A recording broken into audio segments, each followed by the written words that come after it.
Things seemed to be going well, and as time passed, one day I passed Sam on the street and realized that he hadn't been by the office in a while. And I said, "Why don't you come by and let's check things out?" He said, "Doc, I'm doing all right. I really don't have time right now."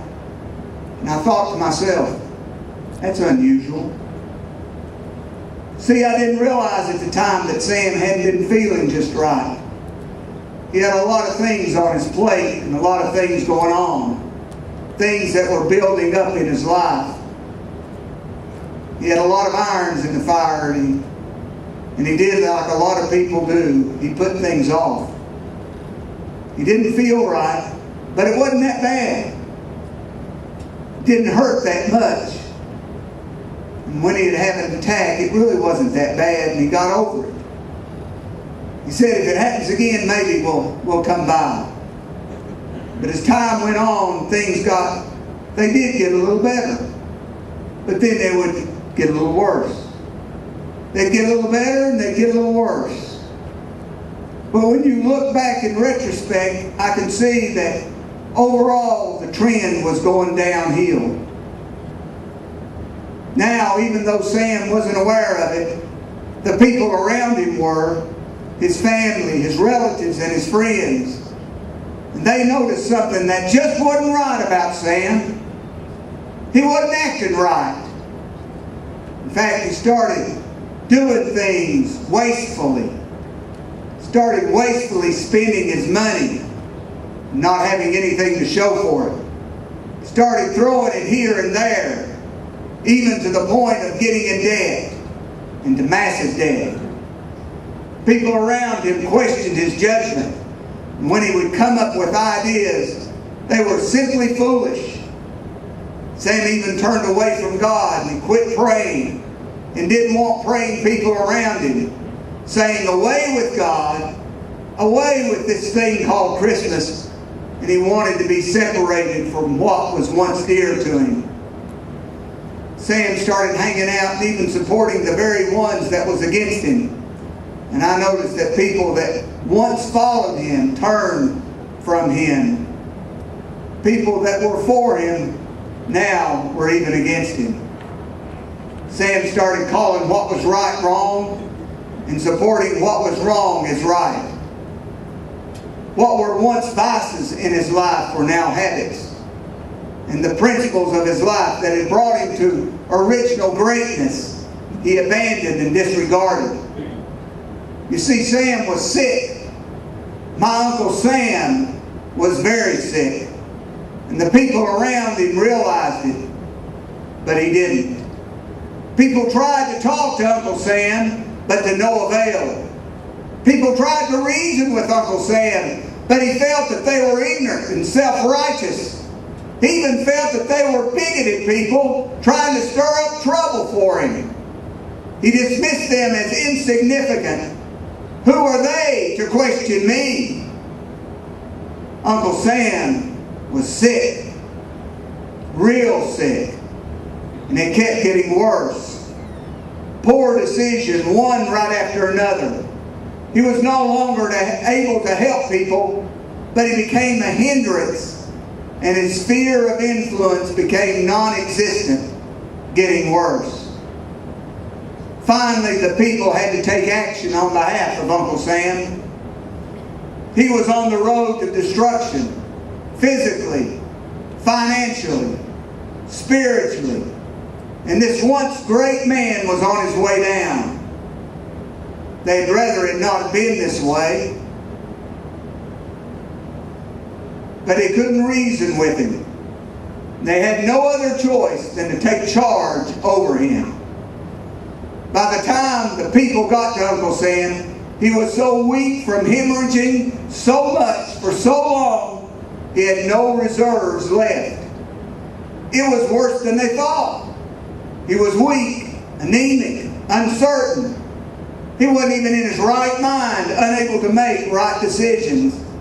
And in fact, Sam was in multi-organ failure.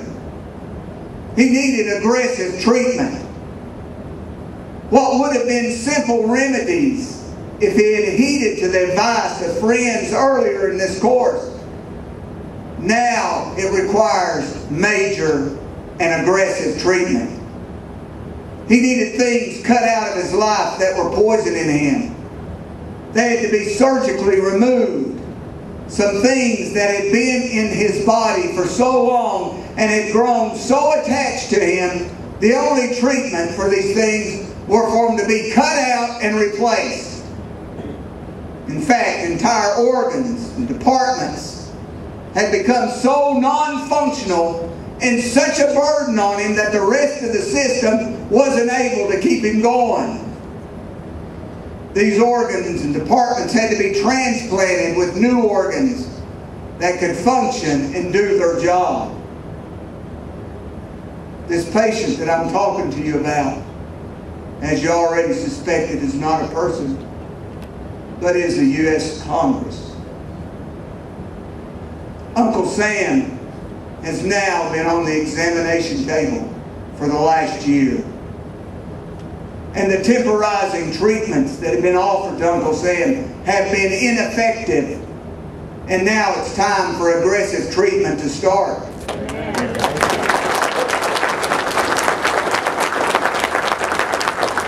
The people that care about Uncle Sam, that care about the Congress, that care about this nation, their recommendations have been noted and will be carried out.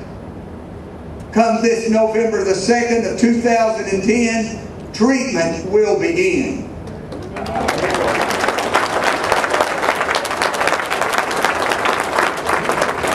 The hemorrhaging has to stop first. For so much is running out so fast, there isn't much left to put in. The sources that are poisoning him and have been there for so long and have grown so attached to him, they have to be physically removed. They have to be cut out. They have to be pulled out in their entirety and replaced.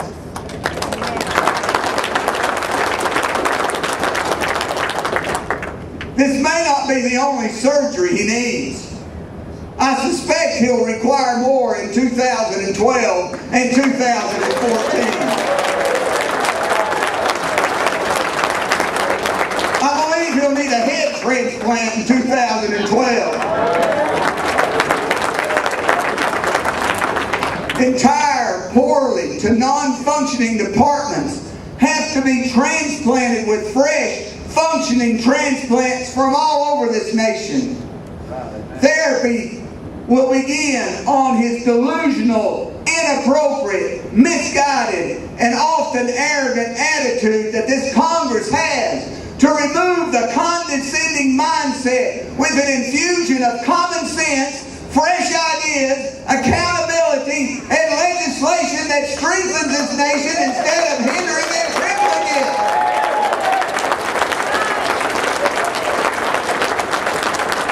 Uncle Sam, over these decades, has grown so physically unfit, he has become so massively oversized, so large he can't even move. He's inflexible, bloated, and he's trying to get bigger. Uncle Sam's lack of self-restraint is obvious to the whole world.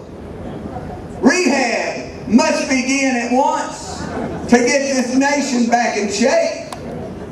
A diet is prescribed, a strict diet of physical restraint from spending must be initiated, and the favorite high-calorie foods of Congress must be eliminated, like the pork it's so fond of eating.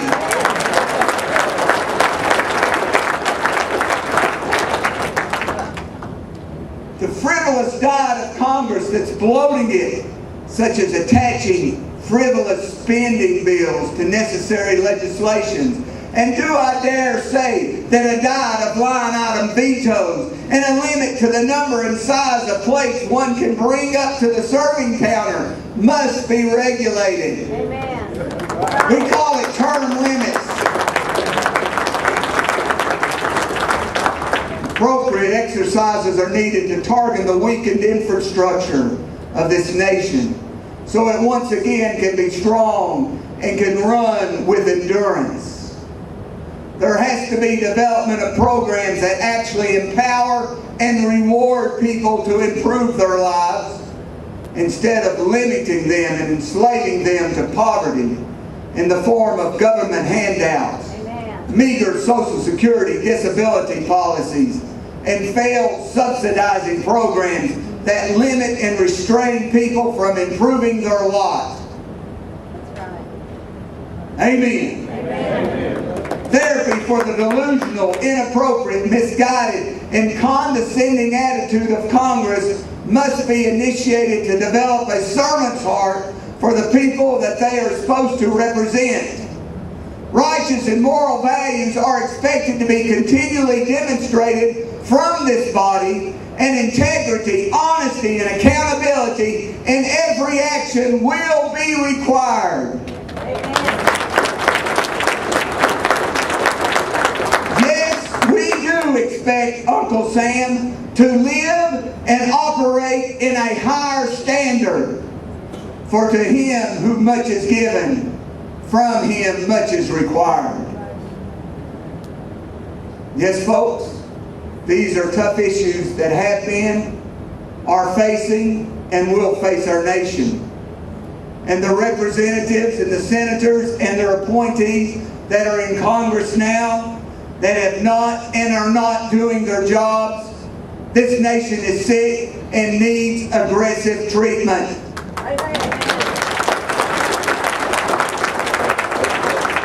It will take courage, it will take determination, and it will take the will of the people around Uncle Sam to take charge, initiate, deliver the life-saving treatment and rehab that is necessary to get this nation back on its feet, back in shape, strong with righteous moral values, to be able to once again lead the world in health and prosperity for our upcoming generations.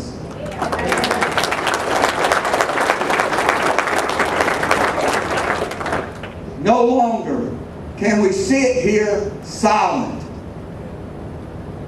hoping that someone would do something.